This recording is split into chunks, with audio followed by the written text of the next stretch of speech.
Hello everyone and welcome to the detailed explanation of Act 3, Scene 2 of Julius Caesar.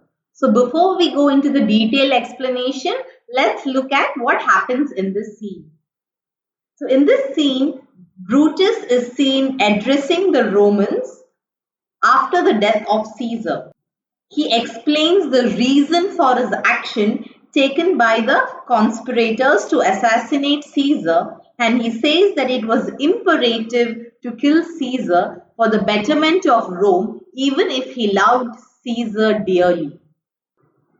The commoners were convinced with the reasons that Brutus gave, and then Brutus urged the crowd to stay and listen to Antony. However, Mark Antony manipulates the crowd through his speech and makes them against the conspirators. So this is the gist of what happens in this scene. Now let's go into the detailed explanation. So as the scene begins, Brutus and Cassius enters with the commoners. So they are called plebeians. So the commoner says, we will be satisfied, let us be satisfied. So we want answers and give us answers so that we can be satisfied. So Brutus says, then follow me and give me audience. So listen to me, friends. Cassius, go you into the other street. So you go into the other street and divide the crowd. Those that want to hear me, stay here. And those that will follow Cassius, go with him. And public reasons shall be rendered of Caesar's death. So publicly, we shall give the reasons of Caesar's death. So the first commoner says, I will hear Brutus speak. The second plebeian says, I will hear Cassius, and then compare their reasons when severally we hear them rendered. So when we hear them separately, we can compare the reasons of what they give. So Cassius exits with some of the plebeians and Brutus goes into the pulpit. So the third plebeian says, the noble Brutus is ascended, silence. So he has climbed the platform, maintain silence. So Brutus says, be patient till the last. Romans, countrymen and lovers, hear me for my cause and be silent that you may hear. So hear me for my cause and for my reason of killing Caesar, and be silent so that you can hear. Believe me for my honor. So I'm an honorable person. So believe me and have respect to my honor that you may believe. Censure me in your wisdom. So judge me through your wisdom and awaken your senses that you may the better judge. So awaken your senses and listen carefully so that you can be a better judge. If there be any in this assembly, any dear friend of Caesar, so if there is anybody here who is gathered, who loves Caesar dearly, then to him I say that Brutus's love to Caesar was no less than his. So even I loved Caesar as dearly as you did. If then the friend asks me why Brutus went against Caesar, then this is my reason. So Brutus is saying, it's not that I loved Caesar less, but I loved Rome more than that. So he asked the Romans, do you rather wish Caesar being living and we all die as slaves than that Caesar were dead and we all live as free men? So here Brutus is trying to imply that if Caesar was not killed, he would have made everyone slaves. As Caesar loved me, I'd weep for him. So because Caesar loved me, I am crying for him. As he was fortunate, I rejoice at it. So because he was fortunate, I was happy for it. As he was valiant, that is brave, I honored him because he was a brave person. But when he was ambitious, I had to kill him. There is tears in my eyes for his love. There is joy because he had his fortune. There is honor in me for his valor and bravery, and death because he was extremely ambitious. Now, who is here so base that would want to be a bondman, a slave? Would anyone want to be a slave? If there are any such persons, speak. Because if such a person exists, then I have offended that person. Who is here so rude that would not be a Roman? So, who is so barbaric that would not be a Roman? If there is anyone like that, speak, because I have offended that person. Who is here so vile? Vile means morally bad, that will not love his country. If there is anyone who doesn't love their country, for I have offended that person. And he pauses for a reply. So the plebeian says, none, Brutus, none. We all love our country and there is no one like that. So Brutus says, then I haven't offended anyone and I have done no more to Caesar than you shall do to Brutus. So he's saying, I've done nothing more to Caesar than you shall do to Brutus as well. The question of his death is enrolled in the capital. Okay, so his reason for his death is officially enrolled or recorded in the capital.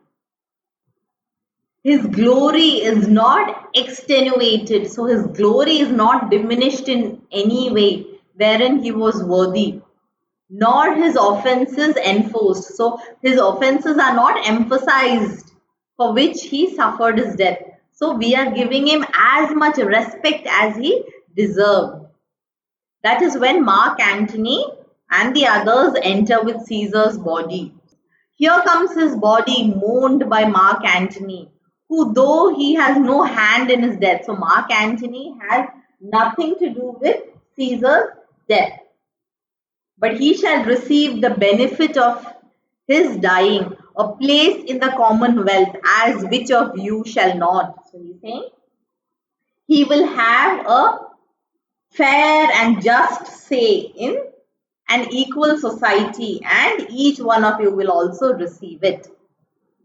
So he says, with this I depart, I leave, that as I slew my best lover, so as I killed my best friend for the good of Rome, I have the same dagger for myself. So I have kept the same dagger for myself when it shall please my country to need my death. So I have kept this dagger with me, and whenever my country needs my death, I shall please them and kill myself. So the plebeian says, live Brutus, live, live. So they're praising Brutus here. So the first plebeian says, bring him with triumph home unto his house. So let's carry him in triumph to his house. So the second commoner says, give him a statue along with his ancestors. So his ancestors have a statue. Let's give him one too. So the third commoner says, let him be Caesar. So let him be a ruler like Caesar. So the fourth plebeian says, Caesar's better parts shall be crowned in Brutus. So Caesar's better qualities exist in Brutus, and therefore we shall crown him the king. So the first commoner says, we'll bring him to his house with shouts and clamors. So with shouts and celebration, we'll take him to his house. So Brutus says, my countrymen. The second plebeian says, peace, silence. Now Brutus is speaking. So the first commoner says, peace, all be quiet. So Brutus says, good countrymen, let me leave alone. And just for my sake, stay here with Antony. And so pay respect to Caesar's body and grace his speech. So listen to his speech, which he's going to talk about Caesar's glory. And Mark Antony is allowed to make the speech by our permission. So this is a big mistake that Brutus is making, allowing Mark Antony to speak to the crowd. And I do entreat you, I request you that no man should leave except for me till Antony has spoken. And he descends and exits. So the first commoner says, stay ho and let us hear Mark Antony. So the third plebeian says, let him go into the public chair. So let him go into the platform. So plebeian says, we'll hear him. Noble Antony, go up. So Antony says, for Brutus's sake, I am beholding to you. So I am in debt to you. And he goes into the pulpit.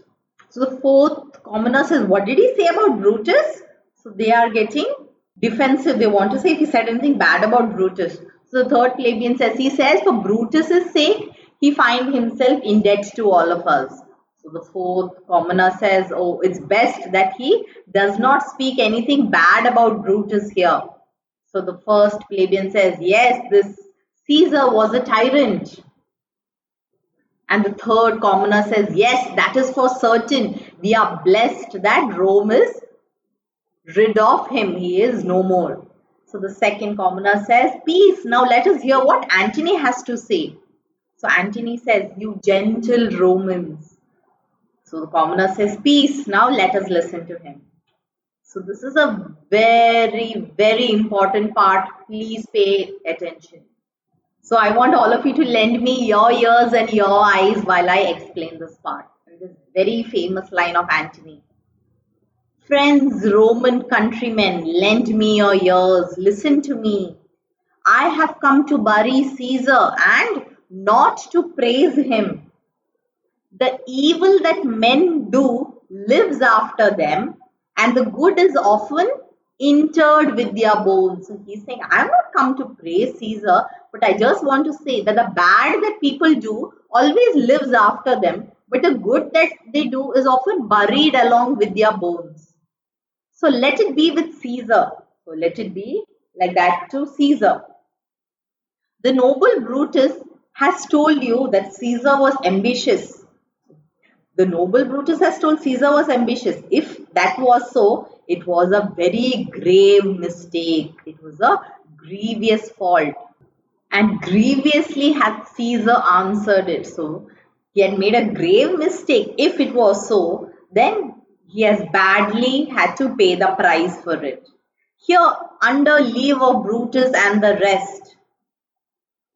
So he's saying because of the permission of Brutus and the rest of the conspirators. For Brutus is an honorable man. Okay, so here you can see how Antony very slyly is manipulating the crowd. So are they all the conspirators are honorable men. Come I to speak in Caesar's funeral. So I have come here to speak in Caesar's funeral. He was my friend, faithful and just to me. So he was a very fair person, a friend and very faithful to me. But Brutus says he was ambitious, and Brutus is an honorable man. He has brought many captives home to Roman, whose ransom did the general coffers fill.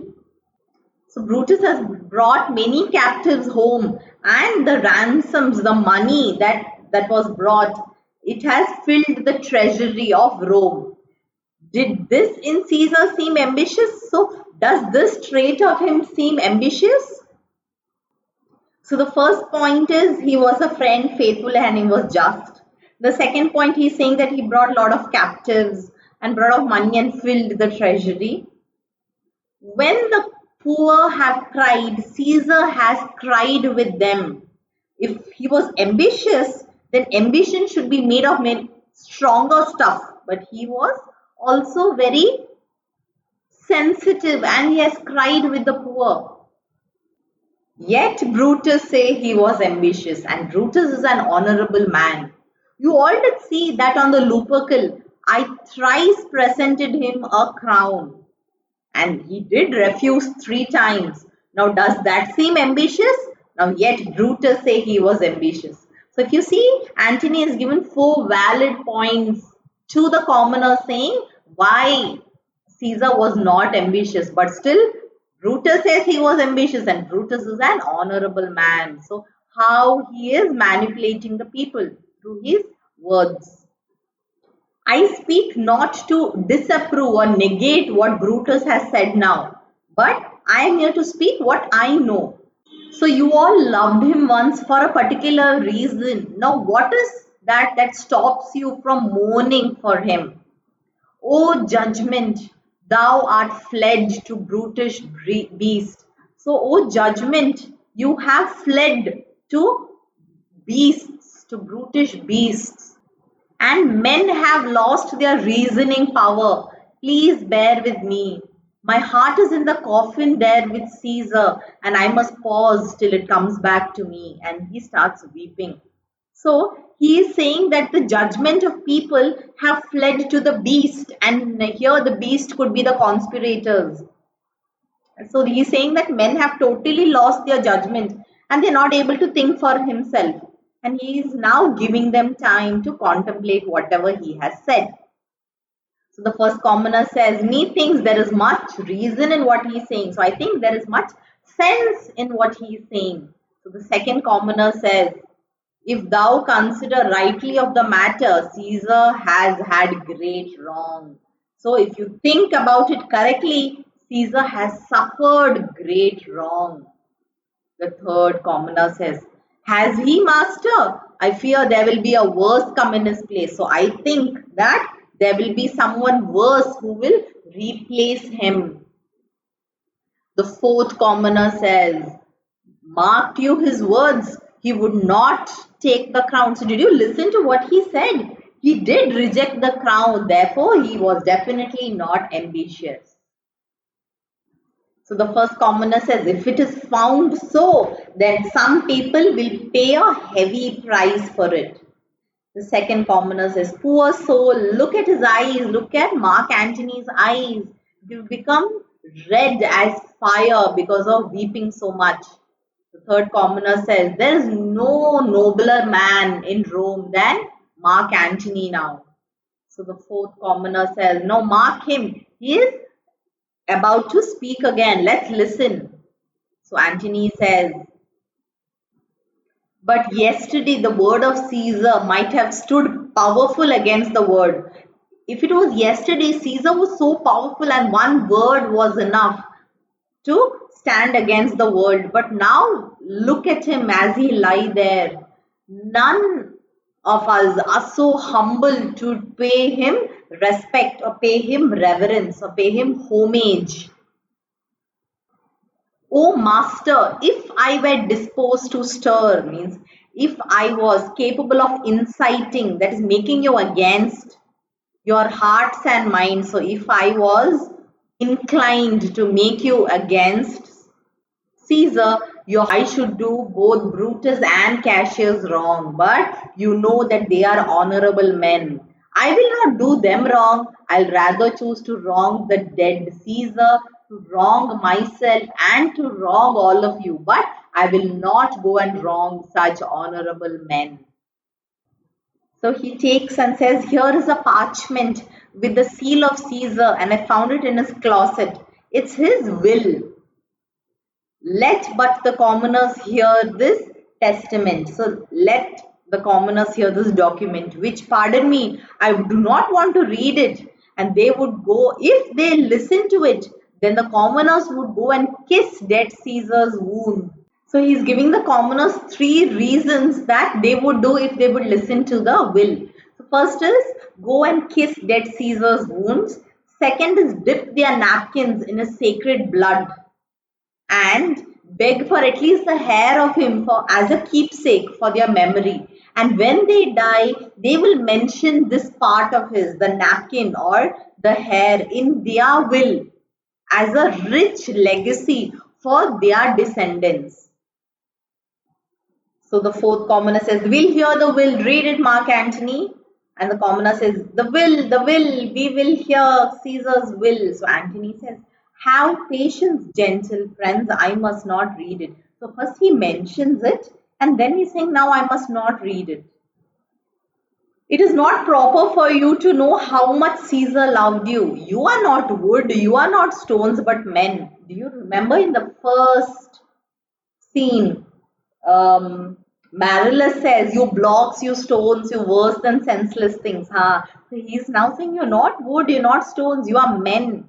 And being men, hearing the will of Caesar, it will make you so angry and it will make you mad.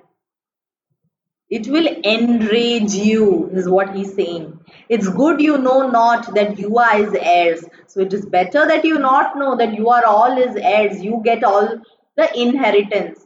For if you know what will happen, so indirectly he has said that Caesar has left them inheritance. So the fourth commoner says, read the will, we will hear it, Antony. So the commoner says, you shall read us the will, Caesar's will. So Antony says, will you be patient? Will you stay for a while? I have overshot myself to tell you of it. So I have spoken more than what I intend to speak. I fear that I will wrong the honorable men whose daggers have stabbed Caesar. I fear it. So the fourth commoner says, they were traitors. What honorable men? We want the will, we want the testament. The second commoner says, they were villains, they were murderers. The will, read the will. So this shows the fickle-minded nature of the commoners and how easily they can be swayed by a good orator. So Antony says, if you're compelling, forcing me, then to read the will, I will read it. But make a circle around the corpse of Caesar and let me show you him, the person that made the will. Shall I descend? Shall I get down? And will you give me leave? Will you allow me to come down? Will you give me permission? So the commoner says, come down. The second commoner says, please descend. The third plebeian says, you shall have permission. And Antony descends. The fourth commoner says, circle, stand around. The first commoner says, stand from the ears, stand from the body. So stand away from the coffin, stand away from the body. Make room for Antony, the most noble Antony. And Antony says, press not so upon me, do not stand so close to me, stand far off. So the commoner says, stand back, give room, go back. So Antony says, if you have tears, prepare to shed them now. You all do know this mantle, so you all know this cloak that Caesar wore. So he says, I remember the first time that Caesar has ever put on the cloak. It was on a summer evening in his tent, the day he fought and won against the Nervi. And look, in this place ran Cassius' dagger through. So this is the place where Cassius stabbed him. See what a tear the envious Casca made. Through this the well-beloved Brutus stabbed him. And as he removed his cursed dagger away, see how the blood of Caesar rushed out, as rushing out of a door to ascertain or to find out if Brutus has knocked or not, to see if actually Brutus has stabbed or not, because you all know that Brutus was Caesar's angel. Judge you, gods, how dearly Caesar loved him. This was the most unkindest cut of all. So this was the worst cut of all. For when the noble Caesar saw him stab, ingratitude, more stronger than traitor's arm, quite vanquished him. So he was saying that more than the powerful traitor's arm of stabbing him, the ingratitude that Brutus did towards Caesar conquered over him. And his heart burst into mighty pieces. And in his mantle muffled up his face. So he covered his face in his cloak. And even at the base of Pompey's statue. So Caesar fell at the floor of Pompey's statue, which all the while ran blood. So he was oozing blood out, and great Caesar fell. So here Mark Antony is saying that Caesar was heartbroken because Brutus, who was so loyal and friendly to him, has broken his heart.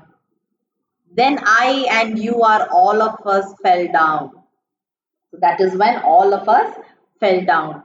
Oh, what a fall was that, my countrymen. Then I and you, all of us fell down. While bloody treason flourished over us. So disloyalty came over us. Oh, now you weep, and I perceive you feel the dint of pity. So now you are weeping and crying and feel the pity. These are gracious drops. So these are honorable drops. Kind souls, what weep you when you but behold our Caesar vested wounded? Look you here. So you are weeping when you only saw Caesar's cloak that was torn apart. Now look at Caesar himself. And Antony lifts the cloak. Here is himself marred, as you see, with traitors. So he is mutilated by the traitors. So, Antony is saying that Caesar was heartbroken because Brutus, who was so loyal and friendly to him, has broken his heart. Then I and you, all of us fell down. So this was the most unkindest cut of all. For when the noble Caesar saw him stab, ingratitude, more stronger than traitor's arm, quite vanquished him. So So the first commoner says, "Oh, piteous spectacle! What a sad sight! Oh, noble Caesar, this is really a sad day." So now the commoners are furious. They say, "Oh, traitors, villains, oh, bloody sight! We will seek revenge, revenge, seek, burn, fire, kill, slay. Even one of the traitors should not live." So Antony says, "Stay, countrymen, wait, listen." So they say, "Peace, hear the noble Antony. We'll hear him, we'll follow him, we'll die with him." So Antony says, "Good friends, sweet friends, let me not stir you up. So let me not manipulate you to a sudden flood of mutiny. They that have done this deed are honorable." So they are honorable men. I don't know what private griefs they have had. So I don't know what private grievances they had against Caesar. I don't know. That made them do that. So he's saying these conspirators had some private grudge against Caesar, and that is what made them do it. They are wise and honorable, and I will no doubt with reasons answer you. I have not come here to steal your hearts. I have not come here to brainwash you. I am not a good orator like Brutus is, but you all know me. I'm a plain, blunt man. And that love my friend, and that the conspirators know very well. And that is why they gave me up publicly to speak to all of you about him. For I have neither the wit, I don't have the intelligence, I don't have the words, I'm not even worthful of any action, or I do not have the verbal ability nor the power of speech to make you all against Brutus and the others and to boil your blood. I only speak right on. I tell you that which you yourselves do know. So you all know yourself what the truth is. Should you sweet Caesar's wounds, poor, poor dumb mouths, bid them speak for me. So he's saying Caesar's wounds are like dumb mouth, but they cannot speak, and I am just becoming a tongue and speaking for Caesar. But if I was Brutus and if Brutus was Mark Antony, convince all of you and make you all against. But I am not that. So the commoner says, "We'll mutiny and we'll burn the house of Brutus."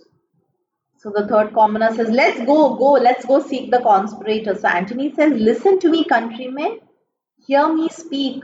So the commoner says, "Peace, ho, here Antony is the most noble Antony." So Antony says, "Why, friends, you go, what you're going to do you not know what? So why should Caesar deserve your love? You know not. I will tell you why. You have forgotten the will that I told you about." So the commoner says, "Most true, the will. Let's stay and hear the will." So Antony says, "Here is the will. And under Caesar's seal, every Roman citizen will be given 75 drachmas." So here he's saying the first thing that he have left is 75 drachmas for every citizen. "Most noble Caesar, will revenge his death." So people are already riled up. "Oh, royal Caesar." He says, "Listen to me with patience, peace." So moreover, he has left you with all his walkways. So after 75 drachmas, he has left walkways, his private gardens and newly planted orchards. And on the side of Tiber, he has left you with common public places so that you can walk about and stroll and relax yourself. So here is a Caesar who was so kind hearted that he's left so much for the people. When will such a Caesar again come? The first commoner says, "Never, never, come, come, we'll burn his body in the holy place, and then we'll take that fire and burn the traitors' houses. Let's take up the body." So second commoner says, "Go fetch the fire and pluck down all benches." So let's pluck down benches, windows, anything that we find, and they exit with Caesar's body. So Antony says, "Now let it work mischief. You are set. Now take whatever course you want to take. So trouble you have begun." That is when a servant enters. So he asks, what's up? So the servant says, Sir, Octavius has already come to Rome. Antony says, where is he? So the servant says, he and Lepidus are at Caesar's house. So I will go straight and visit him. And he says, I asked for him and he comes. So fortune is happy today and in this mood will give us anything that we desire. So the servant says, I heard him say Brutus and Cassius are driven up like madmen through the gates of Rome. So Antony says, be like they have some notice of the people. So maybe they received warning that the people are riled up against them. And they would have got an idea that I have manipulated the crowd against them. And he says, bring me to Octavius, and they exit. So this is the end of Act 3, Scene 2. This is a very important scene. There are many questions that come from this scene. So please study well. God bless you and take good care of yourself.